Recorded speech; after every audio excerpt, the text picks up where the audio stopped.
Күн, жағажай, карнавал және әрине футбол. Бұл көптеген аңыз футболшылардың отаны. Осындай тұлғалардың бірі Рио-де-Жанейрода дүниеге келді. Бірақ қаланың ауқатты бөлігі саналатын орталығында емес, Бенто-Рибейро деп аталатын кедей ауданда өсті. Дегенмен осындай қолайсыз мекеннің жағдайына қарамастан, әлем футболын алдағы уақыттары ерекше талант иесі күтіп тұрды.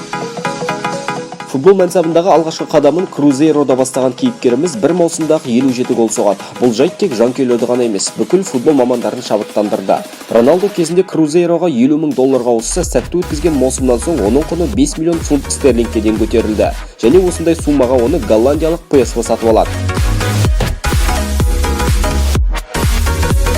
17 жасар Рио-де-Жанейролық жігіт жаңа клубы сапындағы алғашқы маусымдағы лиганың үздік сұрмергені атанады. Әйткенмен одан кейінгі жылдары барлығы ойдағыдай болмады.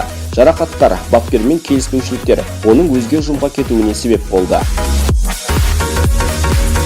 Барселонаға келген Роналдо мұнда да атой салып, тіпті FIFA шешімі бойынша ғаламшардың ең үздік ойыншысы атанады. Одан кейін Миландық Интерге сол уақыттары ең қымбат трансферлік ауысымға баланған 25 миллион фунт стерлингке ауысады. Кезекті голдар, тамаша техника қайта көрініс таба берді. Нәтижесінде жыл қорытындысы бойынша алтын доп, UEFA кубогын иеленіп, екінші мәрте ғаламшардың үздік футболшысы атанады.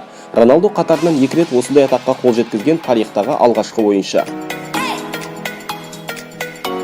1999-2000 жылғы маусымда Лациоға қарсы ойында ол жарақат алып қалып, біраз уақыт бойы алаңға шықпады. Физикалық, моральдық тұрғыда сынып қалған Роналдо қайсарлық танытуға күш таба білді. Мұнысын 2002 жылғы әлем чемпионатында дәлелдеген болатын. Бразилия құрамасы мундиалда тамаша ойынымен чемпион атанса, 8 гол соққан Роналдо турнирдің үздік сұрмергені атанды. Мұндағы жетістік жерде қалмады. Ол артынша жұлдызды клуб Реалға ауысады. Мұнда да қарсыз қақпасына 24 гол соққан ол Испания біріншілігінің үздік сұрмергені атанады. Дегенмен корольдік клубтың бапкері Фабио Капелломен арақатынасы бұзылып, мәнсабын басқа жақта жалғастыруға мәжбүр болды. Келесі аялдама Милан, тағы да Италия, тағы да ауыр жарақат және тұманды болашақ. Нәтижесінде өз отанына қайта оралу. Осылайша оның соңғы ұжымы Коринтианс атанды.